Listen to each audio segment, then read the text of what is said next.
சென்னை அண்ணா யூனிவர்சிட்டியில படிக்கிற ஒரு பொண்ணை அந்த காலேஜ் கேம்பஸ்குள்ளேயே வெளியிலிருந்து வர ஒரு பர்சன் வீடியோ எடுத்து பிளாக்மெயில் பண்ணி செக்ஷுவல் ஹராஸ்மெண்ட் பண்றாங்க. சோ அந்த விஷயத்துல தான் மேல எந்த தப்புமே இல்லை அப்படிங்கறதுனால அந்த பொண்ணு போல்டா ரொம்ப தைரியமா முன் வந்து போலீஸ்ல வந்து கம்ப்ளைண்ட் ரைஸ் பண்றாங்க. சோ அந்த விஷயத்தை பத்தி தான் இன்னைக்கு தமிழ்நாடு முழுவதும் வந்து பேசப்பட்டு இருக்கு. இதுக்கு காரணமா இருந்த பர்சனை போலீஸ் அரெஸ்ட் பண்ணிடுறாங்க.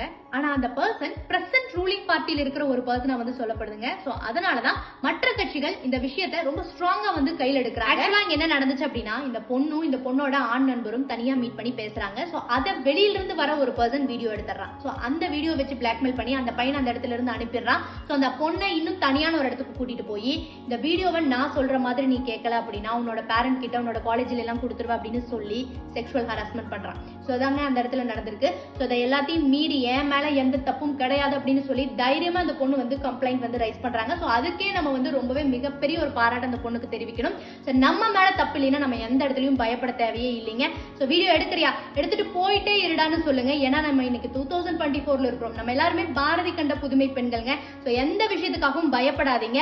நம்மளோட பேரண்ட், நம்மளோட வீட்டுல, நம்மளோட சரௌண்டிங் நம்ம சமாளிச்சிடலாம். சோ அவன் வீடியோ எடுக்கிறான்னு அவனுக்கு பயந்து அவன் பின்னாடி போனோம் அப்படி மிகப்பெரிய விளைவுகளை சந்திக்க நேரிடும். சோ பெண்களே ஒரு விஷயத்தை மட்டும் மைண்ட்ல வச்சுக்கோங்க. நம்ம மேல எந்த தப்பும் இல்லைன்னா எந்த இடத்துலயும் நம்ம பயப்படவும் தேவையில்லை, தலை குனியவும் தேவையில்லை.